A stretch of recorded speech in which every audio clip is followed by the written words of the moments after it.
That is up 102% on the day. I cannot tell you guys the amount of texts and calls I've received since the market opened of people asking, is this a bubble?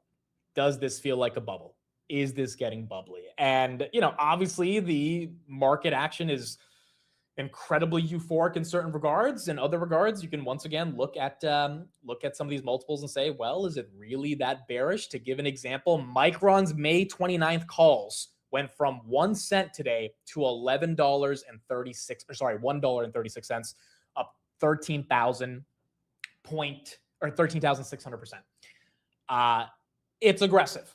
There was 50 million of calls that were bought in March on Micron. Those calls are now worth 1.5 billion. 1.43 of those, 1.43 billion has been unrealized, as the sellers have not officially sold those calls yet. So you're just seeing massive, massive levels of move, especially in the option market. If we look at the top 20 stocks that have been traded the most today, Nvidia, Tesla, Micron, those are your top three. Apple and Nokia come in number 4, number 5. Apple also having a decent day. Then you got Microsoft, Intel, Amazon, ASTS makes the top 10. Ford, SoFi, AMD, Meta, Palantir, Google. DRAM gets up there. Iren, Broadcom, Wolf, and Ondas. So obviously your Microns, your Nvidias, your Teslas are having a massive, massive move.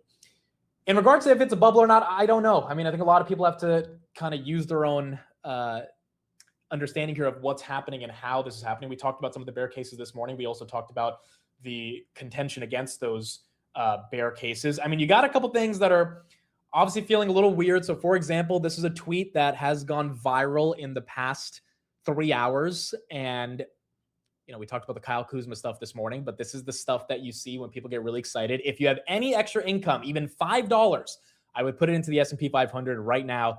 Things are at an all-time high.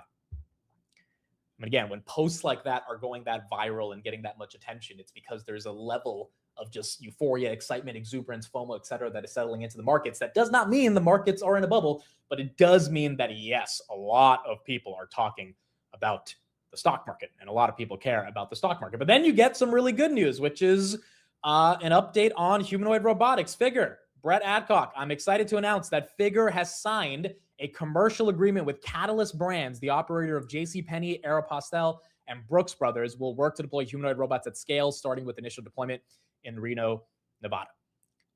We don't have any updates on the amount of robots, the amount of money that's being spent here, but you already have the UPS partnership, you have the BMW partnership, and now you have a commercial partnership with JCPenney, Aeropostale, and Brooks Brothers, which are some retail brands, which is interesting to see. What is the robot going to be doing in those stores or in those stores, right? Are they going to be, moving inventory back and forth? Are they going to be helping employees put clothes on different shelves? I mean, this is really interesting stuff that we're seeing, and you see these types of updates and you're like, wait a second, it can't be a bubble because there's all this growth that is yet to be priced into the broader ecosystem. All these robots are going to need memory and packaging and lithography and chips and all this stuff. And from that perspective, you start to really wonder what's going on. But then the counter perspective here is Nvidia, right? Why the hell is Nvidia not moving? And I think there's a couple perspectives here. One of the main perspectives that I've heard today is that this is a retail-driven rally in everything except NVIDIA. Retail's bored of NVIDIA, probably because retail owns a lot of NVIDIA. Rock Lab right there, 143. And as a result, retail is choosing to buy all the other names that are associated with the AI trade outside of NVIDIA. That's one perspective. The other perspective is actually it's a lot more of a legitimate reason for why NVIDIA is down, because the institutional volume has left NVIDIA and decided to go for names that are incredibly more expensive than NVIDIA, but they know that there's more momentum, there's more excitement. Quite frankly, there's more retail investors, so there's more liquidity.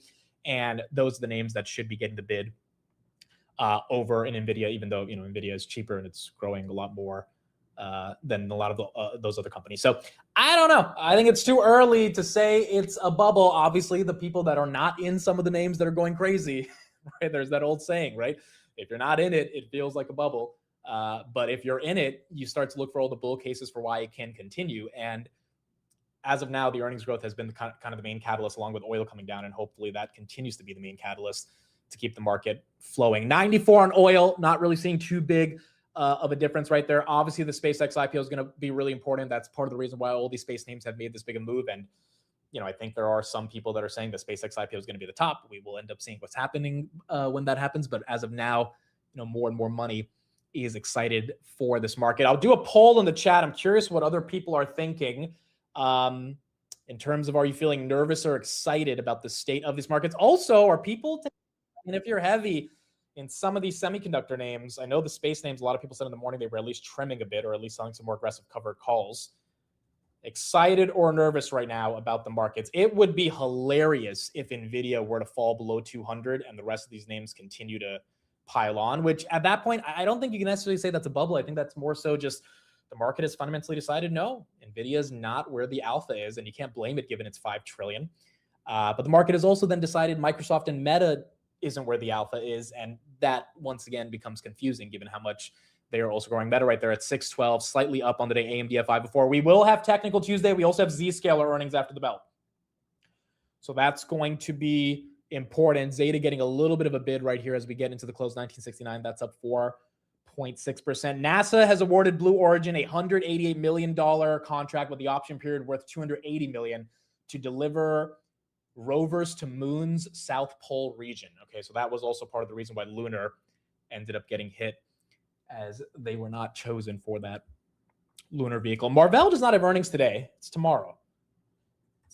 Is it today? No, it's tomorrow. Tomorrow's Snowflake, Marvell, Salesforce. So that's going to be a really big one tomorrow. But that's not what we have today. See a lot of people saying it feels like a bubble, It's definitely a bubble. I don't know, man. It's definitely euphoric. I don't think anyone can deny that it's euphoric. Like a bubble is a whole different question, because to me, the definition of a bubble is at least a 40 to 50% drawdown. And I don't know if the market falls 40, 50. I guess for the S&P, you could say 25% is more appropriate given it's the index.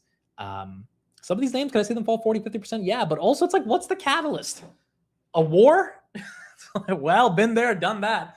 It's not even over yet, and we're hitting all-time highs. So the catalyst would have to be just monstrous levels of extreme euphoria, which, I mean, yeah, we're seeing some of that, but I don't know if we're seeing enough of that to the point where, people could officially call a top. T1 Energy right there, 1049, and then you have to deal with the fundamental argument, which is that earnings are up there. And we talked a lot in the morning that if the earnings projections continue to go up, the multiple expanding on the S&P makes it really hard for someone to make the argument that it's officially a bubble. Ebola could, that another pandemic. The thing about a pandemic, though, is we will just print trillions of dollars again if it's that bad. And then the stock market will literally go to the moon.